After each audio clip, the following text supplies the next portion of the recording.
Hello les gars, aujourd'hui je suis trop inspiré, vous avez aucune idée, je suis trop inspiré. Ça fait longtemps que j'ai filmé des vidéos, hein. Toutes les vidéos que vous voyez de moi circuler, je les filme pas tous les jours, hein. Il y a des gens vraiment qui pensent que moi je m'en vais, je filme tous les jours. C'est des vidéos que j'ai filmées il y a des mois, sauf quand il y a des lives où je dois faire des réactions. Aujourd'hui on va parler du mariage. Le mariage c'est pas fait pour tout le monde. Et bon, je pense que vous le savez, hein, je vais parler de la gente féminine qui ne sera pas contente parce que le mariage est beaucoup initié par les femmes. C'est la seule raison qui fait que je veux parler des femmes un peu... on va te donner... Bon, quel terme pourrais-je utiliser pour ne pas offusquer ou blesser les femmes? Je ne vais pas vous donner des leçons, mais bref, vous avez compris. La raison pour laquelle je veux parler uniquement des femmes et moins des hommes, c'est parce que, encore une fois, dans 95% des cas, c'est les femmes qui demandent à se marier. Si tu demandes à beaucoup d'hommes si tu veux te marier ou pas, non. Parce qu'en vrai, pour nous, quand on est bien conjoint, on vous aime, surtout quand on a fait un enfant, ça ne change pas de se marier, en fait. Voilà, il n'y a pas de différence vraiment. C'est important. Vraiment, il n'y a pas de différence en vrai, à part le côté l'État, l'administration, machin. Donc, en vrai, si tu demandes à beaucoup d'hommes, ils ne veulent pas se marier. Et donc, la raison pour laquelle beaucoup de femmes initient le mariage, on va en parler dans cette vidéo. Je pense que le mariage est mal compris par beaucoup de femmes. Plusieurs femmes n'ont pas compris, surtout aux États-Unis, c'est un truc de dingue. Beaucoup de femmes n'ont pas compris qu'est-ce que ça signifiait vraiment de se marier et qu'est-ce que ça impliquait vraiment de se marier. Alors, celles qui pensent que le mariage, ça va être... en tout cas, il y a certaines qui le font systématiquement. Ouais, je vais me mettre avec un homme qui est financièrement bien, on va faire bien commun, machin, nanana. Au cas où si on se sépare, je prends tout. Mais il faut savoir aussi que le meilleur et le pire, cette phrase qui, deux fois, ne résonne pas dans les oreilles de beaucoup de femmes. Le pire, c'est quoi? Qu'est-ce que tu es prêt à endurer? Et je pense que si on grandissait dans des familles équilibrées, ce qui n'est pas le cas pour beaucoup de personnes, pour beaucoup de femmes, deux fois, se retrouvent seules avec leur mère. Donc, beaucoup de femmes grandissent sans des papas. Donc, beaucoup de femmes n'ont pas vraiment compris... qu'est-ce qu'un homme fait dans un mariage, d'accord? Parce qu'elles n'ont pas connu d'hommes mariés, au fait. Elles ont entendu dans des films, mais elles n'ont pas connu et vécu avec des hommes mariés. Ceux qui ont connu et vécu avec des hommes mariés dans certaines cultures, les Indiens, qui ont le taux de divorce le moins élevé dans toute la planète, hein, que ce soit aux États-Unis, en France, même dans leur pays, même, ils ne se séparent pas. En tout cas, ils se séparent très rarement. C'est peut-être, ça ne dépasse pas les 10%. Je pense même que c'est très faible. J'essaierai de regarder, je vous mettrai le pourcentage.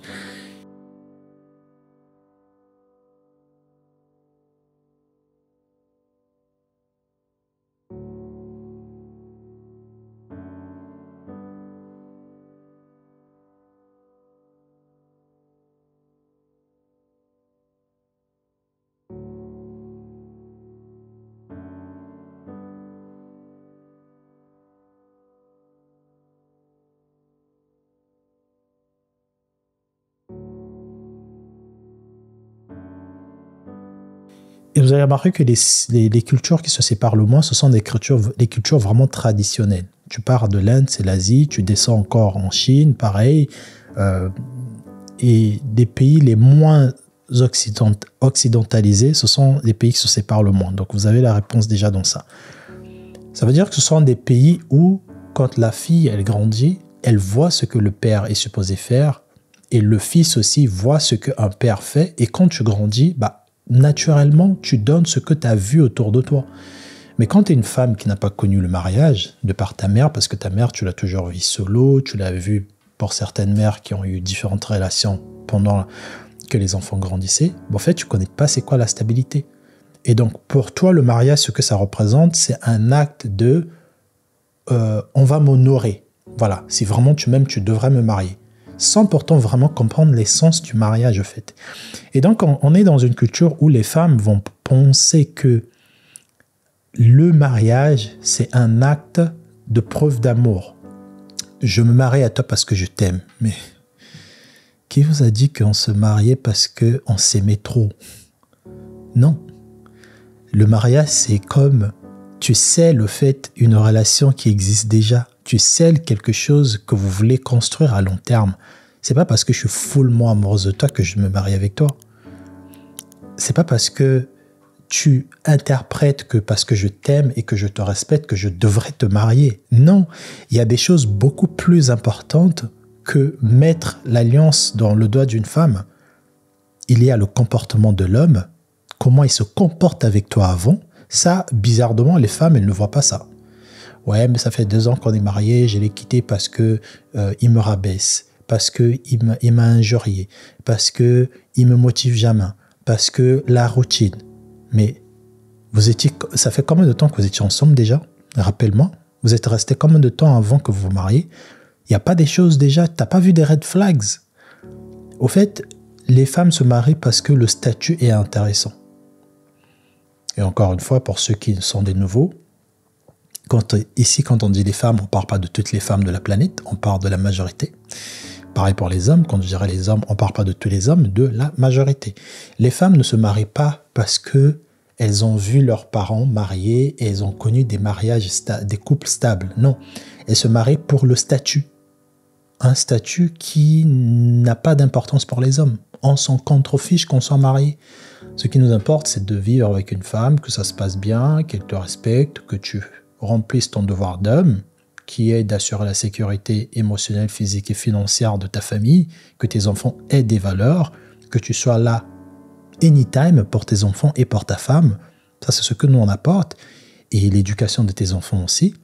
Et on s'en fiche qu'on soit marié ou pas. Mais la femme, pour elle, dans ça, parce qu'elle a, c'est important ce statut, surtout celle qui n'a pas connu la stabilité, c'est important. Celle qui n'a pas connu la stabilité du mariage, 2 fois elles se marieront souvent juste pour dire que je suis marié. Mais vraiment, quand tu les poses la question, c'est pour ça qu'aujourd'hui, si on disait à beaucoup de femmes, est-ce que vous êtes vraiment mariés parce que vous avez vu en votre homme un homme qui vous respectait, un homme qui était prêt à vous élever, un homme qui fait des choses pour votre bien, pas pour juste, comme vous dites, ouais, mais tu le fais, c'est pour me mettre, c'est pour me manquer du respect, tu me motives pas. Non, ma chérie, si toi-même déjà tu n'as pas un peu de motivation en toi, ton mari ne peut rien faire. C'est-à-dire que tu peux que raviver une flamme, tu peux pas créer une flamme, tu es adulte, tu as plus de 30 ans. Si déjà en toi, tu n'avais pas cet esprit entrepreneurial, ne dis pas que oui, mais mon mari, il m'a jamais poussé à lancer un business. Si tu n'as jamais eu cette envie quelque part, ton mari ne pourra jamais le faire. Parce que de créer une passion, si tu attends qu'une personne crée en toi une passion, un don, une passion tout simplement, c'est impossible. D'accord, donc si tu demandais à des femmes vraiment qui sont mariées aujourd'hui, si ces hommes-là, vous avez vu en eux ça, le respect, là, ils vont vous élever, ils respectent Dieu, ils sont serviables, ils sont... est-ce que vous allez les considérer toujours comme un homme? Est-ce que vous allez leur donner le respect? Est-ce que vous allez les prendre comme le guide de votre famille? Est-ce que vous allez le considérer comme un leader? Est-ce que vous allez l'honorer? Est-ce que vous allez... Tout ça, il y a beaucoup de femmes qui vont se séparer. Il y a beaucoup de couples aujourd'hui. Sur les 100 couples, 65 vont se séparer. Parce que 65% de couples se sont mariés. Juste, les femmes ont demandé le mariage juste pour le statut.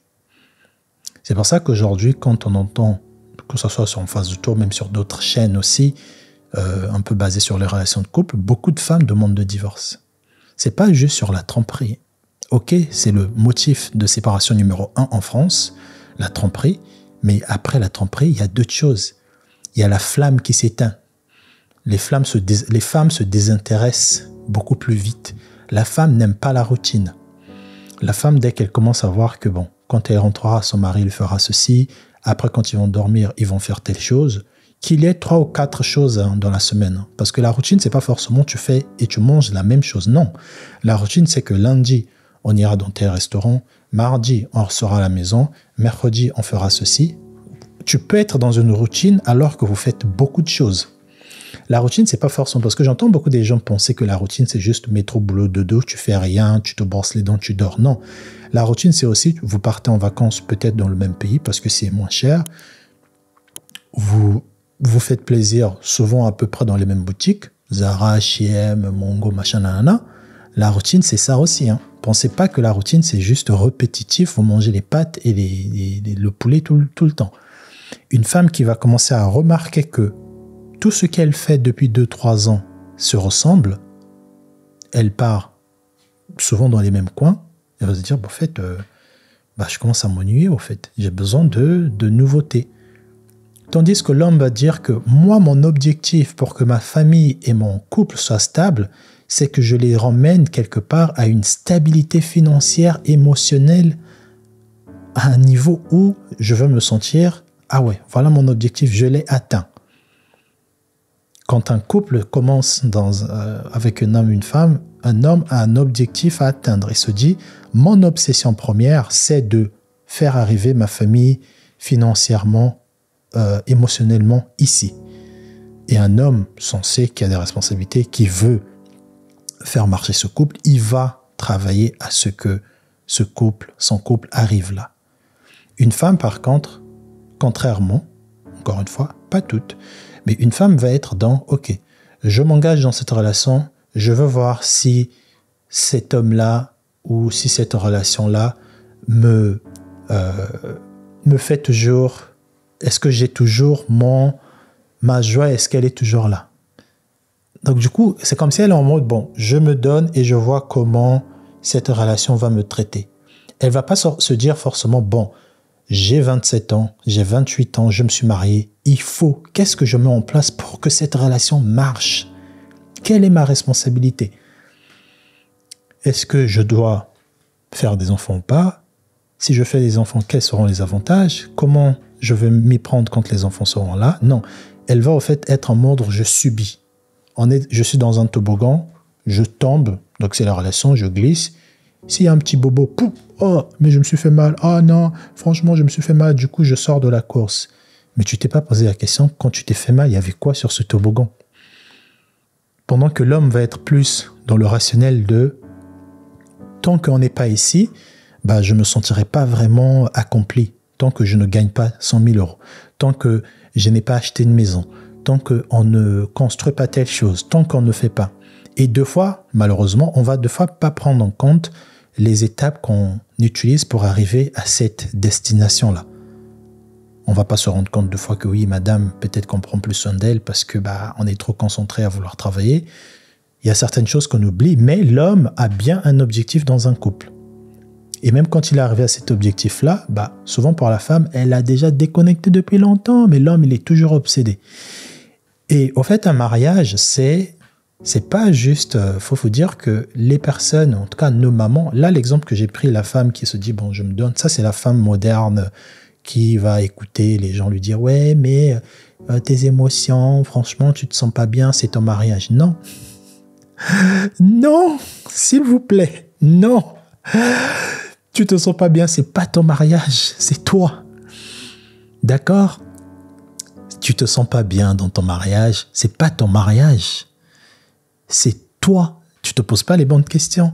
Ouais, j'ai quitté mon mari parce que je ressentais plus je sais pas quoi. Mais est-ce que tu l'as dit que tu ressentais pas ça? Il n'est pas censé deviner.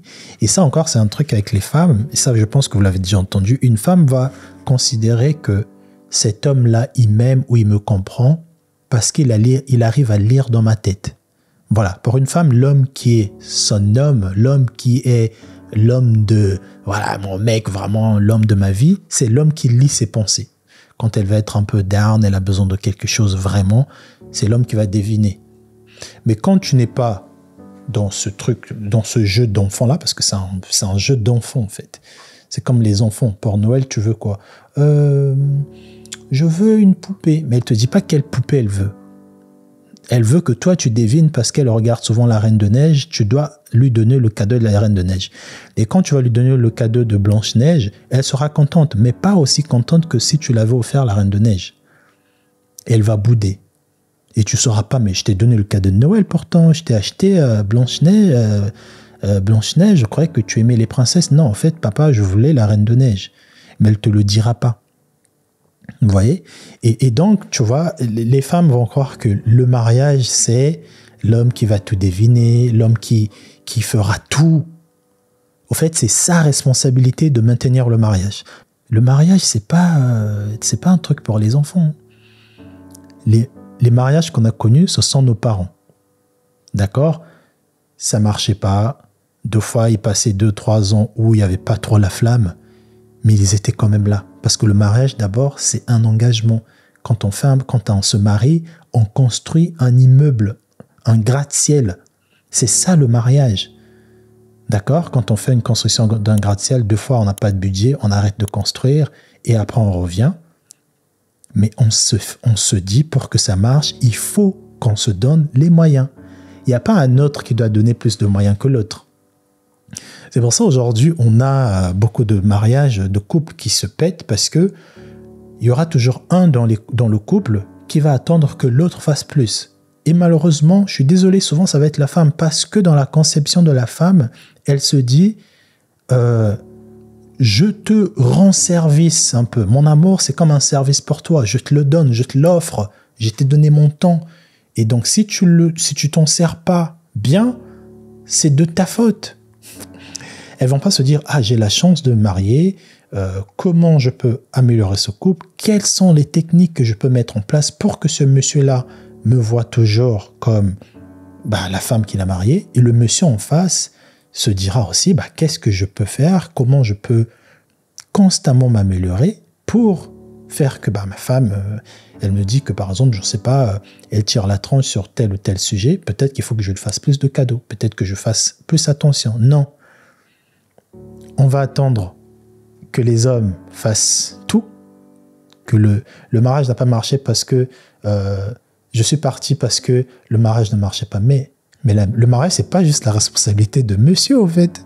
Je ressens plus tel truc, je suis parti. Mais vous vivez dans quel monde? Vous vivez dans quel monde? Et donc, pour les prochaines personnes qui vont se marier, je vais terminer la vidéo. Avant de vous marier, je pense qu'il faut vous poser les bonnes questions. Est-ce que cette personne, quels sont ses défauts? Quelles sont les choses que je ne supporte pas? Tu les écris. Il y en a beaucoup. Elle est un peu trop comme ça. Elle parle fort. Elle sait si j'aime pas trop les gens qui parlent fort. Elle est un peu machin. Ouais, mais lui, il est pas trop maniaque. Il se laisse un peu aller. Il est un peu trop bavard. Il parle un peu trop à des filles. Niveau professionnel, il n'a pas un bon niveau scolaire. Ça veut dire qu'il ne pourra pas trouver un bon taf. Tu mets tout. Si on a 50, tu écris tout. Tu prends maintenant les bons côtés. Qu'est-ce qu'il t'apporte? Déjà, parce que une relation, c'est aussi quand même être égoïste. Qu'est-ce qu'il t'apporte? Tu vois, il m'apporte la paix, il arrive un peu à canaliser mon ego parce que on me l'a dit beaucoup de fois. Et c'est ça aussi, il faut accepter. C'est des reproches. On m'a dit une fois que j'étais comme ça, mais avec lui, j'arrive un peu à me canaliser. Culturellement, elle est un peu plus instruite que moi, du coup, elle me pousse à lire plus de livres. Tu mets tous les bons côtés. D'accord? Et tu vois maintenant ses capacités aussi d'elle, en tant qu'humain. Qu'est-ce qu'elle est? Elle est chrétienne, elle est musulmane, elle est un peu pieuse, elle est un peu comme ça, elle s'habille bien, elle n'est pas machin. Et tu te poses maintenant les questions. Le pour et le contre. Est-ce que je peux accepter le contre? Est-ce qu'il n'y a pas trop de contre pour contrebalancer? On ne se pose pas tout ça comme question. Ce qu'on fait, on se dit, écoute, j'ai 34 ans, ça fait 2 fois que toutes mes relations, les 9 relations que j'ai eues, n'étaient pas sérieuses. Je tombe sur un gars gentil, qui est bien, qui gagne bien sa vie, qui me respecte. Pourquoi pas? Je vais essayer de me marier. Peut-être que ça pourra m'apporter de l'équilibre, de la joie. Vous voyez? Ça pourra m'apporter. C'est-à-dire qu'on rentre dans un truc en se disant que le mariage va m'apporter quelque chose. Mais qu'est-ce que toi, tu apportes? Quel est le sacrifice que tu es prêt à faire pour que le contre que tu as listé là, qu'est-ce que tu pourras faire pour essayer d'atténuer ça, pour que ça te fasse moins mal? Rien. Tu vas être dans l'attente. Les gens se marient. Le taux de divorce intervient souvent dans les trois premières années. C'est là que les gens se divorcent le plus. Donc, si vous êtes un couple et que vous avez dépassé les 3 ans, c'est que la vie commence maintenant du mariage. C'est là que le mariage commence. Parce qu'à partir de 3 ans, voilà, on va dire que le mariage commence maintenant. Et à partir de 5 ans, là, on peut dire que voilà. Mais je ne dis pas la vie commence et que tu es là, ton mec, tu l'as quitté déjà dans ta tête depuis longtemps, tu ne veux plus te remettre en question. Non. Vous faites le travail, bien sûr, hein, parce qu'il y a des gens qui sont mariés qui ne veulent pas partir parce qu'ils ont honte qu'on dise « Oh, elle qui disait que son mari, c'était le meilleur, il veut déjà le quitter. » Il y a des gens comme ça, hein. Il y a des mecs aussi comme ça. Hein. « Oh, mais c'est pas toi qui me disais que ta femme, elle était comme ceci, machin, nana, tu veux déjà la quitter ?» Il y en a beaucoup aussi qui partent pas parce qu'elles ont honte. Ou parce que tout simplement, flemme, bon, il y a un enfant, bon, est-ce que vraiment je veux trouver un beau-père, machin. Il y a beaucoup. Le mariage, c'est pas pour les enfants. S'il vous plaît, les femmes, si vous pensez qu'on doit vous marier parce que quelque part, vous allez avoir ce fameux statut-là, vous n'avez rien compris encore. Vous n'avez rien compris. Le mariage, c'est un vrai engagement. D'accord? De la même manière que pour vous, ça va être la sécurité. Nous aussi, on se dit, bah, si tu es marié avec moi, tu dois être prêt aussi, bah, quelque part, à traîner un peu mes casseroles. Est-ce que c'est quelque chose que tu es prêt à faire? Parce que quand on dit le pire, j'ai l'impression que pour les femmes, le pire, c'est mon mari m'a trompé, je suis parti. Mon mari m'a battu, je suis parti. Mais il y a aussi, le pire, c'est aussi ton mec qui perd d'ambition, il n'est plus ambitieux, il devient gros, il est dépressif, machin, nanana, son sexe, niveau sexuel, il n'est plus là, il n'y a plus de libido pendant 1 an, 2 ans. Ça aussi, c'est le pire. Hein. Le pire, c'est pas juste... ouais, bon, il m'a tapé, il m'a trompé. Non. D'accord. Désolé, la vidéo, elle était un peu longue, mais c'est un sujet, je pense qu'on devrait faire un live dessus. Il y a des gens ne comprennent pas c'est quoi le mariage. Certains vont penser que c'est une prison parce que, bah, quelque part, ça te demande beaucoup de sacrifices. Mais le mariage, c'est plus que l'amour. C'est au-delà de l'amour, au fait. Vous construisez, vous voulez laisser quelque chose de fort ici. Pas juste on s'aimait sexuellement, c'était bien, allez, viens, on va faire la demande de mariage. Ok? Donc voilà, c'était ce que je pense du mariage. Et aussi le centre du mariage, pour qu'un mariage soit fort et soudé, je pense que c'est la prière. Ceux qui ne sont pas religieux, ça va être peut-être la méditation, mais il faut que vous ayez un être supérieur vers lequel vous voulez vous soumettre, en fait. D'accord? Ça peut être tout, hein. Ça peut être, si c'est la méditation qui vous réunit, si c'est la nature, si c'est le christianisme, le bouddhisme, peu importe la religion, il faut que vous ayez quelque chose de commun au-delà de votre propre ego. Quand cette chose tombe, bah, en fait, vous vous remettez vous taisez et vous essayez de vous excuser parce que vous êtes rappelé que, bah, en fait, voilà, on l'a fait aussi parce que il y a ça. D'accord? Voilà. Après, j'ai peut-être mal expliqué parce que, bon, c'est pas des vidéos écrites, hein, je parle vraiment comme ça dans le tas. J'attends vos commentaires. Cette vidéo, elle était longue. Je sais pas est-ce que je vais la balancer. On se retrouve dans les commentaires.